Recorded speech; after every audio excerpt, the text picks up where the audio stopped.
আপনারা দেখছেন হলদিবাড়ি টাইমস। একটি বস্তাকে ঘিরে ব্যাপক চাঞ্চল্য হলদিবাড়িতে।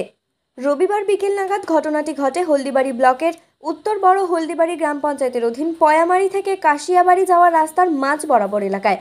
স্থানীয় সূত্রে জানা যায়, এদিন রাস্তার ধারে মুখ বাঁধা অবস্থায় একটি বস্তা থেকে প্রচণ্ড দুর্গন্ধ বের হয়, যা দেখে স্থানীয়রা বস্তার মধ্যে কোনো মৃতদেহ পড়ে রয়েছে বলে সন্দেহ করেন। ঘটনার খবর ছড়িয়ে পড়তে ওই এলাকায় প্রচুর মানুষ ভিড় জমান। এরপর খবর যায় হলদিবাড়ি থানায়।